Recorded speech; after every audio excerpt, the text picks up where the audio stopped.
were actually a few watermelon leaves on his bed. Even 2 watermelon vines grew out of his nose. David was so scared that he quickly pulled them out, but unexpectedly, in the next second, 2 more watermelon vines popped out of his nostrils. With no other choice, David had to go to school with the 2 watermelon vines sticking out of his nose. The watermelon vines grew so fast that the teacher even tripped over them. Angry, the teacher called David to the office, but just then, 2 more watermelon vines grew out of David's ears. The teacher thought David was playing another prank, so he grabbed one vine and pulled it out. This caused David's nose to bleed non-stop. To David's surprise, the nosebleed turned out to be watermelon juice. The teacher took David to the infirmary. To everyone's shock, the doctor discovered that David's body was turning into a watermelon. His eyes became watermelon seeds, and his mouth was filled with watermelon flesh. The doctor hurried to get a pair of scissors to trim the vines growing out of David's body. This scared David so much that he ran away immediately. His stomach had turned into a watermelon, making him lose his balance in an instant, though he didn't realize it at the time. When David flew into the air, his whole body completely transformed into a single watermelon. As David crashed heavily to the ground, the nearby children quickly gathered around, faced with the attractive, sweet aroma of the watermelon. They couldn't help but pick it up and start eating. But what would be waiting for them next? Conducting an archaeological dig, and the bratty kid behind was practicing taekwondo. Bratty children!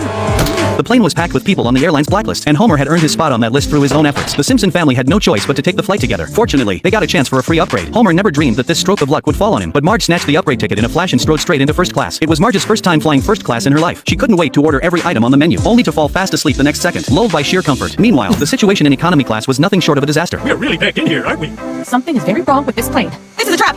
It's a conspiracy to take us down!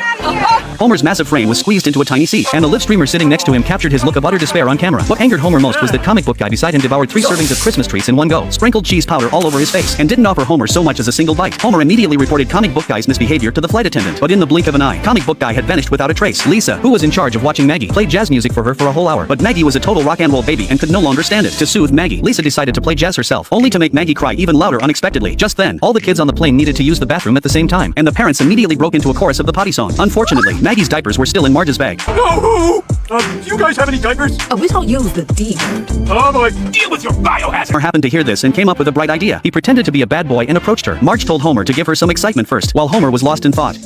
Unless you're chicken. No one calls me chicken without goading me into doing something stupid! He flew into a rage. Then he went straight into a gun store, grabbed a gun, and then went into the feed store next door, grabbed a bag of high-quality feed, and ran off. Abe then caught up and said he didn't understand why Homer was robbing his own store. Homer's wild actions gave Marge an unprecedented thrill. She was so excited that she kissed Homer. Homer was so excited that he shot down a plane. In pursuit of a better life, Homer took Marge to rob a bank, but their car broke down when they were leaving. Flanders appeared and offered them a ride. Soon, the bank-robbing exploits of this crazy couple were making national news. They became known as the Kiss Killers. Their merchandise sold extremely well, and they even inspired a radio show. However, their actions eventually caught the government's attention. To get rid of the Kiss Killers, the government decided to send out special forces to round them up. When Flanders learned that Homer and Marge were robbers, he was furious. The sheriff appeared as well. Flanders tried to join the sheriff in capturing Homer and Marge. Soon after, when he picked up the two again, he pretended his car had broken down and said he was going to get help. In reality, he ran into the bushes to meet up with the sheriff. Homer and Marge were caught in a hail of bullets. Homer proposed to Marge, but Marge said she wanted to compare him with someone else. Say, officer, I like to hear that.